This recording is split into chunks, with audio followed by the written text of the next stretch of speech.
여러분 안녕하세요. 롱장입니다. 오늘은 원정 투자에 대한 기사를 같이 보고 싶어서 영상을 켰습니다. 시청하시기 전에 구독하기, 좋아요, 멤버십 부탁드리겠습니다. 읽어보겠습니다. 서울 같은 동네 아파트 산 비율 지난해보다 3% 늘었다. 실수요자가 늘어난 것이다. 짧게 얘기하면은 다른 데 주소지를 둔 사람이 아니라 서울에 주소지를 두고 있던 분이 서울의 아파트를 산 확률이 늘어났다는 거죠. 직방 아파트 매입자 거주지별 자료 분석하니까 같은 관할 시군군의 매입 비율을 올해 반등이 됐다. 집값 상승 기대하는 원정 투자 비율이 줄어든 것이다 라고 얘기했는데요. 아, 이런 기사는 정말 오랫동안 많이 나왔고 이런 내용은 사람들 입에서 정말 많이 오르락내리락 했었죠. 뭐냐면은 메뚜기 때 아니면 투기꾼 그룹 이렇게 우르르 몰려가서 다른 지역의 아파트 올려놓고 자기들은 빠져나가고 그리고 해외에 있는 외국 사람이 한국 부동산을 사고 부산에 있는 사람이 광주나 대구나 인천까지 와서 아파트를 사고 서울에 있는 사람들이 세종시로 오르러 가서 아파트를 사고 이거에 대해서 지난 6년, 7년 동안에 기사도 많이 나왔고 사람들이 굉장히 부정적인 시선을 가지고 있었던 게 현실이에요.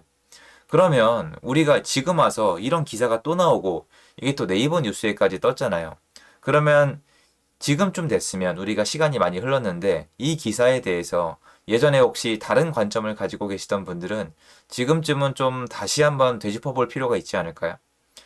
자, 우리가 거주 이전에 자유가 있는데 내가 거주지를 이전할 때 사실 같은 서울에서 서울로만 하란 법은 없잖아요. 서울에서 경기도로 갈 수도 있고 인천으로 갈 수도 있는 건데 부산으로 갈 수도 있고 그러면 집을 먼저 사놔야 되거든요. 그럼 이게 원정 투자가 돼버려요. 왜냐면 일단 먼저 사놓고 전세를 놓거나 월세를 놓거나 대출 끼고 비워 놓거나 이렇게 할 거니까요. 이게 원정 투자의 한 부분이고 그리고 여러분이 생각하시는 정말 투기 투자라고 해야 되나요? 저는 제 채널은 다시 한번 말씀드려요. 내가 하면 투자고 네가 하면 투기예요. 장난치자는 게 아니라 고민 많이 해봤는데 이거 외에는 적절한 게 없어요. 그냥 한국은 내가 하면 투자, 네가 하면 투기예요. 제가 남핑계 대라고 한다면 국회의원님들 한번 보세요. 그러니까 국회의원님들 청문회 같은 거 하실 때 그리고 재산조사 하실 때 다 뭐라고 해요? 어떻게 열심히 살다 보니까 다주택자가 됐다. 언니가, 누나가, 와이프가 난 몰랐다. 거의 노후 대비해 놓은 거다. 그건 투자를 해 놓은 것이다. 부모님 노후 대비해 드린 것이다. 이게 정말 다 나왔던 내용들이거든요. 그러니까 그분들이 나쁘다는 게 아니라 전 그걸 나쁘게 생각 안 합니다. 내가 하면 투자. 그리고 신문 기사 보면 전부 다 뭐예요? 투기꾼, 갭투기꾼, 투기 단체, 투기 강사. 남이 하면 다 투기니까 이거는 좀 제 채널에선 앞으로 그렇게 통용이 돼요. 그러니까 외지에 가서 투기하는 사람도 그 안에 들어가 있을 거예요. 근데 이게 여러분한테 중요한가요? 이거 알고 넘어가셔야 합니다. 여러분한테 중요할까요, 이게? 여러분이 서울에 살고 있어요. 근데 다른 외지에서 와서 서울 아파트를 사요. 이게 중요해요. 여러분이 인천에 살고 있는데 외지에서 와서 인천 아파트를 사요. 이게 중요합니까? 중요하다고 느끼는 이유는 이거예요. 오늘 영상의 메인 포인트 중에 하나인데 얘네가 내가 살고 있는 지방에 살지도 않으면서 거주할 것도 아니면서 우르르 와서 아파트를 아무 생각 없이 사재 끼는 바람에 아파트 가격이 바뀌고 왜곡되고 올라갔다. 그래서 내가 지금 살고 있는 아파트가 더 비싸졌다. 억울하다. 이 생각이 드시는 거예요. 그게 제 뇌피셜이 아니라 기사에 계속 나왔던 내용이 맞아요. 그러니까 투기꾼들 너네 때문에 집값이 올랐다. 너네가 몰려다녀서 거주할 생각도 없이 집을 사재 껴서 올라갔다. 외지인 투자는 나쁘다. 그리고 같은 동네 산 비율이 늘어난 건 좋다. 집값 상승 기대하는 원정 투자 비율이 줄어든 거니까 좋다라고 말씀을 하시잖아요. 이거는 사실 어떻게 보면은 본인에게 큰 연관이 없는 부분에 대해서 감정 낭비를 하고 있을 확률이 높아요. 이거 여러분이 만약에 기분이 나쁘다. 다른 외지에서 와서 우리 지역 아파트를 사는 게 기분이 나쁘다. 그럼 어떻게 하시겠어요? 예, 그게 바로 지난 6년, 7년 동안 우리가 한 거예요. 이거를 어떻게든 때려잡겠다고 한 정치하는 분들에게 표를 몰아줬고 그 결과 말도 안 되는 시장을 만들어 왔죠. 많은 분들이 시장에 직접적으로 참여 안 하시는 분들은 지금 시장 상황에 대해서 아마 심각성을 머리로 나셔도 못 느끼실 텐데 지금 이 시장은 부동산 시장은 그냥 개판이라고 말씀드리는 게 맞아요. 이런 세금 체제랑 그리고 여러분 지금 위헌 소송 들어간 게 몇 건인지 아세요?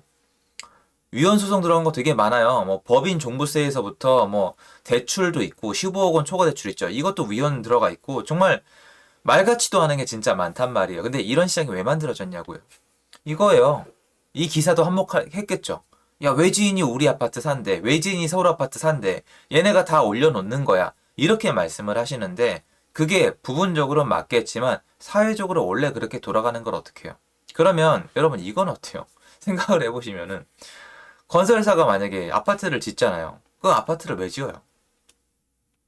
그러니까 만약에 여러분 건설사가 짓는 목적이 돈이나 분양이 아니라 해당 지역에 있는 분들의 거주의 안정과 가격의 상승을 막기 위해서 적절한 공급을 위해서 짓는 거잖아요. 그러면 그런 생각들이 현실에서 이루어집니다. 아, 이번에 뭐 쌍용건설에서 서울 무슨 구의 아파트를 짓는 이유는 수급이 안 맞아서 아파트를 지어서 수급 문제를 해결을 위해 짓는 거니까 이거는 뭐 주택 문제 해결을 위해서인 거다. 가격이 내려갈 거다. 기대해도 되는데 들여다보면 쌍용건설은 그딴 거 모르거든요. 뭐? 무슨 말이야? 우리 분양해야 돼. 우리 분양 못하면 망하는데 무슨 소리야? 그럼 사회적 책무를 다하지 못하는 거 아니냐? 그럼 둔촌주공은 어떻게 설명하실래요? 처벌받아야 되는 거 아니에요? 사회적 책무를 다 안 하고 있는데. 건설사 무조건 돈 벌라고 짓거든요. 그러면 돈이 돼야 되잖아요. 그럼 얘네를 누가 분양을 받아요? 그러니까 실수요자가 안 받아요. 투자하는 분들이 받는단 말이에요. 그럼 거기서부터 이미 틀어지는 거예요. 실수요자가 안 받는다는 거는 지난 이제 미분양 시기 때 다 드러난 거예요. 뭐 김포 한강 신도시도 마찬가지고 그 서울의 주요 입지 제가 영상에서 많이 말씀드렸잖아요. 거기 다 미분양이었잖아요. 그러니까 가격이 내려간다는 생각이 들면 분양을 안 받으시는데 그때 좀 깎아주면 받는 애들이 투기꾼들이거든요. 걔네가 원정 다니는 애들이에요. 그런데 문제가 지금 시장까지 왔을 때 여러분이 느껴야 되는 게 한 가지가 있어요. 원정 투자 이꼴 뭐다? 여러분 이거 아셔야 돼요. 원정 투자 이꼴 뭐다? 전세 공급이다. 원정 투자 이꼴 월세 공급이다. 아니 여러분 부산 있는 사람이 서울에 집 사서 어떻게 할 건데요? 전세 놓을 거잖아요. 이게 좋게 들리세요? 집값 상승 기대하는 원정 투자 비율 줄어든 것. 좋다고 생각하시는 분들도 많을 거예요. 그런데 저는 역사적으로 전월세 시장이 있었고 매매 시장이 있었잖아요. 그럼 이거를 보면은 아, 전월세 시장의 부담감이 올라가겠다는 생각이 들어요. 물론 부동산 시장 전체 전반적으로 수급이 맞는다면 문제는 없어요. 전체적으로 수급이 맞는다면은 전세 시장의 부담감이 올라가도 소화하면 돼요. 그런데 지금 전월세 시장이 그렇지가 않거든요. 이 뉴스는 보고 좋아할 뉴스가 아니에요, 여러분. 실수요자가 늘어난 것이라고요? 실수요자 어떤 사람 얘기하는 건데요? 이 사람들이 전월세에 밀려나서 산 건지 뭐 규제 때문에 어쩔 수 없이 산 건지 모르겠지만 얘네가 올라간 게 아니고요. 이 다주택자 규제 때문에 다른 사람이 못 사는 거예요, 서울 아파트를. 서울 아파트는 말 그대로 가수요라 할까요? 투자 수요가 더 이상 들어오지를 못해요. 그럼 앞으로 어떻게 되겠습니까? 네, 전월세 공급이 이루어지지 않겠죠. 이건 여러분, 집값 상승 기대하는 원정 투자 비율이 줄어든 것이 아니고요.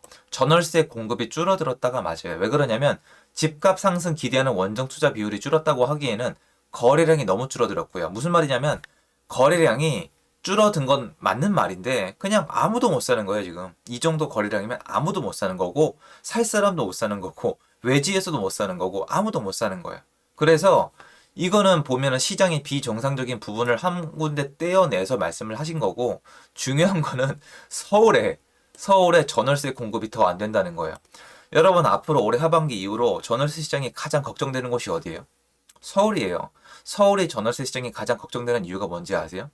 다주택자가 대출이랑 세금 규제 때문에 사서 전세를 못 놓기 때문이에요. 이 데이터에 슬슬 나오잖아요. 다주택자가 집을 지난 10개월 동안 못 산 거예요. 그러면 서울의 전월세 공급량은 새로 늘지 않아요. 기존에 있던 공급량을 가지고 이제 계약갱신권을 토대로 그 다음에 수급을 또 맞춰봐야 되거든요. 그러면 이걸 보고 계속 좋아하고 여러분이 응원한다면 앞으로 갈수록 정치하는 분들은 이렇게 생각할 거예요. 아, 외지에 와서 전세 끼고 집 사는 거 계속 막아야겠다. 그게 한 게 뭐예요, 여러분? 토지거래 허가제가 그거예요. 그래서 토지거래 허가제 묶은 지역이 지금 내려갔나요? 토지거래 허가 묶은 지역은 전혀 내려가지 않았고요. 인근 지역을 필두로 내부적으로는 신고가를 써 내려가고 있습니다. 왜? 가수요가 안 끼잖아요. 다주택자가 들어가 있어야 그걸 던지고 나가든 싸게 팔고 나가든 수익 창출하고 나가든 할 거 아니에요. 실수요자는요. 우리 집을 잘 팔아야 다음 집을 사고요. 우리 집이 앵진간에서는 떨어진 가격으로 팔 이유가 없어요. 왠지 아세요? 세금이랑 금리를 이미 엄청 냈거든요. 그거를 가격이 얻는 것 뿐이거든요. 그런데 수급이 안 맞죠. 왜 그렇죠? 집을 마음대로 사고 팔 수가 없으니까. 이러면 건설사도 짓기 싫으니까. 둔촌주공 사태 보세요. 짓고 싶다고 짓는 게 아니죠. 이러면 앞으로의 시장에서 걱정해야 되는 건 아, 다행이다. 투기꾼이 줄었다가 아니라 아이고, 앞으로 전월세 시장에 누가 공급을 하지를 보는 게 맞다고 생각을 해요. 앞으로 이런 기사 많이 나올 거예요. 어느 지방을 누가 싹쓸이했다. 어느 지방을 누가 싹쓸이했다. 여러분 감정이 동요가 될 수 있겠지만 그게 중요한 게 아니라 걔네는 자기 탐욕에 심한 베팅을 하면 자기끼리 경쟁이 붙어서 망합니다. 건설사도 경쟁을 통해 망하고요. 커피숍도 경쟁을 통해 망하고요. 제과점도 빵집도 경쟁을 통해서 망하고요. 여러분 취업이 어려운 이유도 전부 다 경쟁 때문이고요. 다주택자 투기꾼도 지네끼리 경쟁을 시켜서 망하게 해야지 임의적으로 조율을 하게 되면은 다른 시장의 수급이 틀어질 수밖에 없어요. 그게 전월세 시장입니다. 하반기로 가면서 지켜봐야 되겠죠. 그리고 앞으로 이런 기사 나오면 이게 좋다 나쁘다 생각하시는 것도 좋지만 제가 말씀드린 부분도 같이 한번 포인트를 잡고 넘어가시면 본인에게 좋을 거라는 생각이 들었습니다. 영상 도움되었으면 좋겠습니다. 제 영상 여기까지입니다. 감사합니다.